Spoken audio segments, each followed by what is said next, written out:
All right, hey, thanks for checking out this week's Good Advice newsletter. And we're talking today about the 10,000 things that you have to get done in a given day or a given week when it comes to running your business. You know that feeling? It's Monday morning.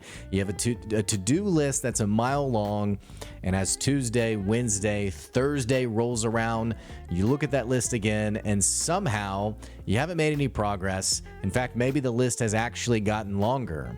Or worse, if you're somewhat like me, you look at that list on a Monday morning and you immediately feel a sense of paralysis with where do I even start?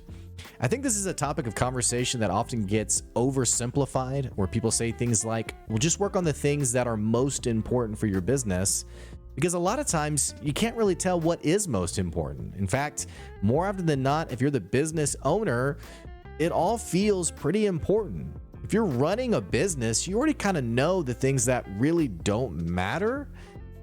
But then you have all these other things that you're thinking, I don't have the time in a day, in a week, in a month to actually get all of those things done. So what do you do with that? Well, naturally you can bring someone on and delegate some of those tasks to them. But your business may not be in a point financially where you can actually do that. So then what are you left to do? Well, for me, what I'd like to do, how I personally like to organize my list of tasks and figure out what do I need to be working on right now, is I like to assign a dollar value to all the tasks that are on my list to get done. What I mean by that is I look at all the things that I have to do, and for each one, I basically say, how is this going to make me money today or this week or this month?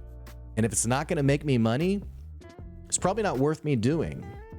Now, I'll put a little bit of a caveat on that. Social media, podcasting, networking, content creation, a lot of these things can feel like a money pit because they are forms of long-term strategy for your business. You can't throw them out entirely, and you can't just look at them and say, well, it's useless, so why do it? It's exactly why when people do social media, they post for 2 days and they say, why am I doing this? And then they never actually get on social media again, and they never actually build a meaningful brand that people can recognize. However, barring that specific circumstance, I look at my list and I say, okay, what's going to actually bring me money? So typically what that looks like is I start with tasks that are related to my current customers. So I look at my tasks and I say, okay, these 5 things all relate to things that I am owed to my current customers, things I told them that I would do, updates that I would do for their work, for our work together, different kinds of things in terms of we're evaluating their businesses, we're making suggestions, we're revising different systems and processes. If I told someone I was going to get back to them on Monday and it's Monday, well, if I'm doing right by that person's dollar that they invested in me, that person is going to be at the top of the list. So my first bucket of priorities are my current customers because I feel like that's the right thing to do. My next bucket are near customers. It's people who are close to converting. It's people who I had coffee with, and maybe there was a conversation that popped up in their business and I said, hey, I could probably help with that. And they said, okay, yeah, let's chat again. It blows my mind how many times you reach out to someone for business and you say, I want to hire you, and then they're nowhere to be found.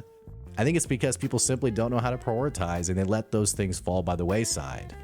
So absolutely, that group of people should be directly right below your current customers, because those are important potential customers to drive the future revenue of your business. And then my third bucket are those long-term goals. They're things that I can't just say, well, when I have time for these things, I'll do them, because chances are you never really will have extra time. But they are things that get pushed directly below those 2 buckets and that sometimes have more intentional time put beside them in terms of like an actual time of week that I'll do those things. So my immediate priorities in a given day are going to be my customers and close customers. But every Friday at 12 o'clock, I'm going to be working on the podcast because that's an important piece of my business. So if you can try to categorize your tasks a little bit better, it'll make figuring out what to work on a little bit easier. And it's not always easy. There's inherent risk with figuring out what you should be doing, and that's okay. Hey, I hope this has been helpful. If you got any great tips for organizing your tasks and figuring out what to work on, I want to hear about it. You can put a comment in the video or you can send me an email. Let me know what you think. Hey, we'll be back next week with some more good advice.